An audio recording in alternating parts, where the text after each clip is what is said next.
Hello there, what's going on everybody? We're doing a Armada game today. We're playing over at Sci-Fi City, FLGS Orlando, and I'm running 5 Hammerheads and a Dodana Pelta. I've been wanting to run 5 Hammerheads for a long time. Never did it. We're playing Chandler today, who is running one of the most interesting Sato fleets I've ever seen, with a CR90 that's got reactive gunnery and DB heavy turbo lasers for counter, with lots of squadrons, lots of aces, Luke and Lando, and I mean 4 aces, and then lots of bombers, which are my 4 Z95s.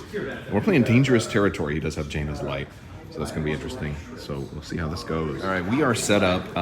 We're getting ready to, we're setting dials, and we've got all the obstacles deployed. We had to redeploy them because we put them in the wrong spots. We forgot it was beyond 5. I got all my stuff at speed 2. He's coming in a little bit faster. He's going to try and get some points off of these objectives. I kind of spaced these guys out a little bit so I don't know which way these other dudes are going to go over here, but the flagship is going to be tough to kill. And then all these squadrons are really going to make a meal out of me for sure. We'll see how this one works. I think I protected my flagship back here, so we'll see how it goes. Good luck to you. Yep. Let's have fun. All right, into the first round, we move forward, and he grabs 2 objectives. I only grabbed 1. I kind of stayed off of these other ones, but the squadrons are moving up, and it's gonna be scary. We are on turn 3 right now, and he just had Lando and what's her name? Ketsu Onyo come out and take out 2 hammerheads that were low. So first activation, he took out 2 of my ships. So I've taken out 2 of his, but I think the pendulum's starting to swing his way right now. All right, so I managed to run away. He took out 3 total hammerheads. I ran with 2 of the other ones. The squadrons did a ton of work. Lando spent all his magic pills and got his super shots in. Flagship managed to escape with not enough time left. If we had like more than 6 rounds, then the flagship might have been able to get taken out. I first player, so you would just delayed, and then I could have just delayed. Yeah, but your squadrons could have all grouped up. In theory, and yeah, but then again, if you're like, squadrons can do infinity damage. He's only speed 2 too. So if you had maybe 2 more rounds, you might have been able to. If the squadron shots were lucky, yeah, maybe. But I think maybe if Lando had more fucking junkie pills. More junkie pills. But I ended up getting 3 points to his 2, and I think the score is going to be really close. All right, so it was really close. Ended up being 184 to 225. So he pulled it out 6-5, 41-point margin of victory. I'm not upset, man. It was a really good game. Task Force Organa. I got to actually use the upgrade cards. Not every time, because they have to be a little bit closer than you really think. Like, because I wanted to spread them out, kind of like this, and that's great. But each one has maybe only one other one that it can hit, right? Like there were some cases where they were this far away, and like, oh, I can't quite hit it, right? And so I couldn't use it. So they have to be pretty close, and you have to fly them in formation. So maybe I'll take that information with me in the future. Is deploy them closer together. The only problem is if somebody gets out of your front arc, then you lose kind of all of the shots. So there's definitely a learning curve that goes with it, but it was fun. Or maybe I do 2 separate smaller groups, a group of 3 and a group of 2, and then they can leverage each other, Fun stuff. All right, so round 2, I got paired up against Matt. Matt is running Grievous in a Dreadnought with Shumai thermal shields, PDICs, DB-827s, flat guns, good salvo ship there. He's got invincible and local fire control. He's got a Recusant with Argente, Ruthless Strategist, linked turbo lasers, Patriot Fist, Hangar Bay, boosted comms, and a hard cell with TKs and comms net. Whole bunch of bombers and Vulture class droids.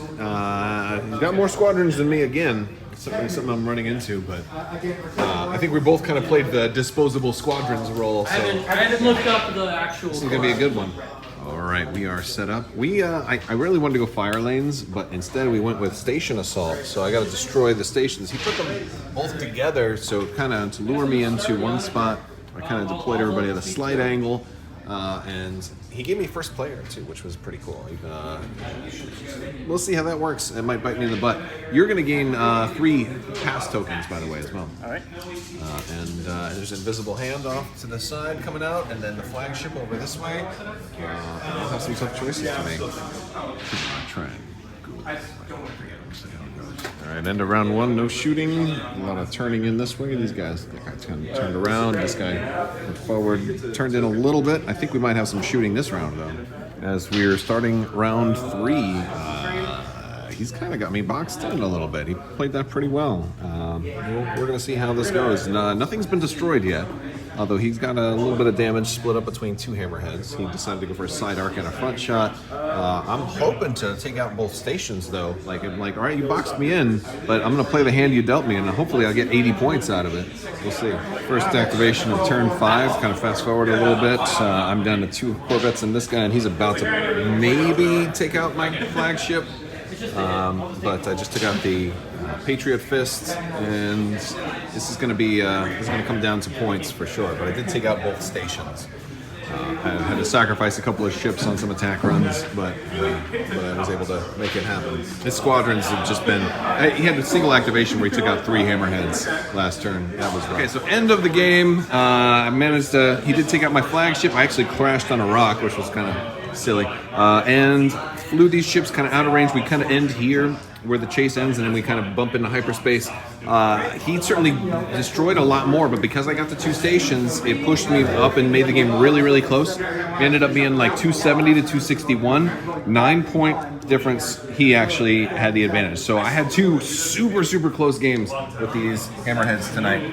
Really, really fun. All right, so I got 2 losses, but there were 5 sixes, super close games. I thought this fleet was really fun to fly. It took a little bit of a learning curve, and it does a lot of firepower very early on, but in both of my games today, I noticed around turn 3 or 4, I started to lose multiple ships all in one activation. I think that's one of the problems is, like the Architans swarm, when I run stuff like that, I can play keep away. And this is a fleet that really can't play keep away very well. You have to go straight at people. Once you get close enough, you're dead meat. There was one activation, I lost 3 ships in a single enemy activation, and squadrons were also really, really tearing this fleet up. So that it had its weaknesses, but it was also crazy fun to fly. I definitely recommend running a couple of these guys, maybe 3 of them together in the future. Maybe not quite a full 5 or 6. Maybe 2 or 3 together as a little fire group is maybe the stronger way to go.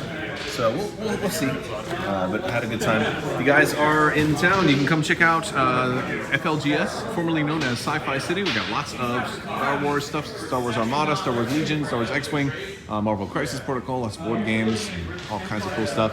And we run tournaments here about once a month, so come on, check us out, and have some fun. I will talk to you guys later, and may the Force be with you.